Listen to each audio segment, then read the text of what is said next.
नमः शिवाय।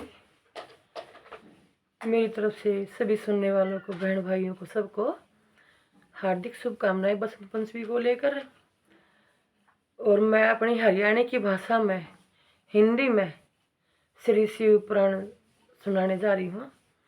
अच्छा लगे तो सब्सक्राइब भी करिए और लाइक भी, और कमेंट में ज़रूर लिखना, ताकि मैं आप तक आत्मिक ज्ञान के साथ साथ एक शिव पुराण का अध्याय भी जरूर पेश करूँ। नमस्कार। भगवान शिव ने जिसी कृपया दृष्टि मुझ पर बनाई, इसी सभी अपने भक्तों पर बनाए, अपने बच्चों पर बनाए, और अपना आशीर्वाद देकर अर्थात करके वर्तमान में रहते हुए अपने भविष्य को सुधार ले और आशीर्वाद प्राप्त करे। नमस्कार, नमस्कार भगवान, नमस्कार। श्री शिव पुराण महात्मा। शौनक जी के साधन विषयक प्रश्न करने पर सूत जी का उन्हें शिव पुराण की उत्कृष्ट महिमा सुनाना। श्री शौनक जी ने पूछा कि महाज्ञानी सूत जी, आप संपूर्ण सिद्धांतों के ज्ञाता हैं।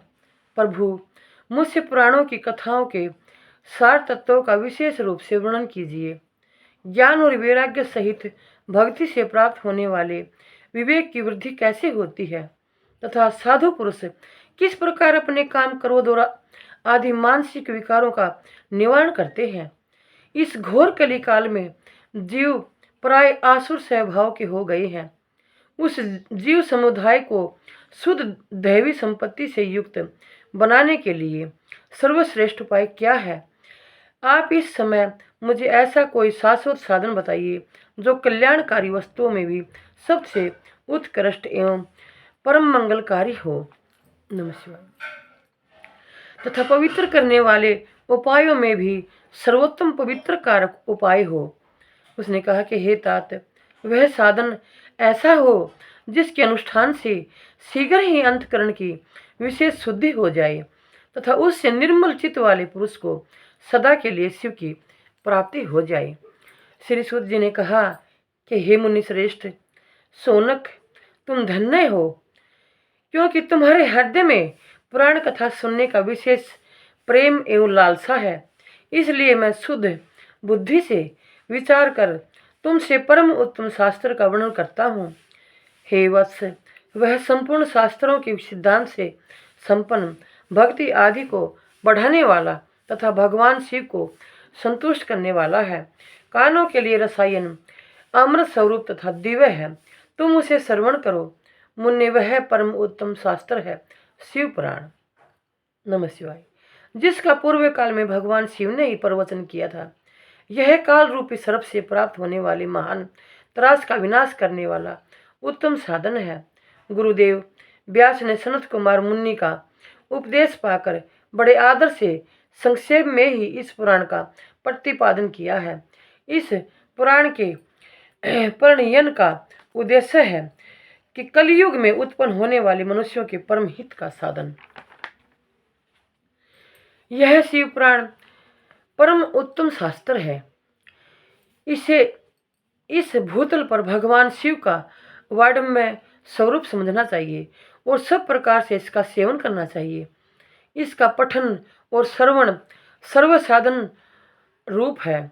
इससे शिव भक्ति पाकर श्रेष्ठतम स्थिति में पहुंचा हुआ मनुष्य शीघ्र ही शिव पद को प्राप्त कर लेता है।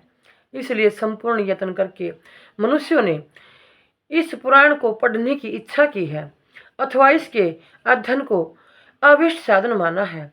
इसी तरह इसका प्रेम पूर्वक श्रवण भी संपूर्ण मनोवांछित फलों को देने वाला है।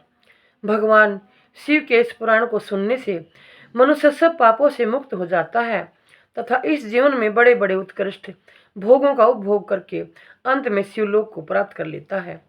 यह शिव पुराण नामक ग्रंथ 24,000 श्लोकों से युक्त है। इसकी 7 संहिताएं हैं। मनुष्यों को चाहिए कि वह भक्ति, ज्ञान और वैराग्य से संपन्न हो बड़े आदर से इसका श्रवण करे। 7 संहिताओं से युक्त यह दिव्य शिव पुराण परम ब्रह्मा परमात्मा के समान विराजमान है और सबसे उत्कृष्ट गति प्रदान करने वाला है। जो निरंतर अनुसंधान इस शिव पुराण को बांचता है अथवा नित्य प्रेम पूर्वक इसका पाठ मात्र करता है, वह पुण्यात्मा, इसमें संशय नहीं है। जो उत्तम बुद्धि वाला पुरुष अंत काल में भक्ति पूर्वक इस पुराण को सुनता है, उस पर अत्यंत प्रसन्न हुए भगवान महेश्वर उसे अपना पद धाम प्रदान करते हैं। जो प्रतिदिन आदर पूर्वक इस पुराण का पूजन करता है, वही संसार में संपूर्ण भोगों को भोग कर अंत में भगवान शिव के पद को प्राप्त कर लेता है। जो प्रतिदिन आलस्य रहित हो रेशमी वस्त्र आदि के वेष्टन से इस शिव पुराण का सत्कार करता है, वह सदा सुखी रहता है। यह शिव पुराण निर्मल तथा भगवान शिव का सर्वस्व है। जो इहलोक और परलोक में भी सुख चाहता हो, उसे आदर के साथ प्रयत्न पूर्वक इसका सेवन करना चाहिए। यह निर्मल एवं उत्तम शिव पुराण धर्म, अर्थ, काम और मोक्ष रूप चारों पुरुषार्थों को देने वाला है। अतः सदा प्रेम पूर्वक इसका श्रवण एवं विशेष पाठ करना चाहिए। नमः शिवाय, नमः शिवाय भगवान, नमः शिवाय। मैं शिव भक्तनी कमलेश से मैं ये चाहूँगी कि आप सभी भी भगवान शिव भक्त बने और शिव का आशीर्वाद प्राप्त करें। जैसी कृपया दृष्टि मुझ पर बनी, मेरे जीवन में बनी रही, सहयोग रहा, इसी तरह भगवान शिव का आशीर्वाद अपने सभी बच्चों पर बनाकर रखे और बना रहे। नमः शिवाय भगवान, नमः शिवाय, नमः शिवाय, नमः शिवाय। सनातन धर्म की सदा की जय।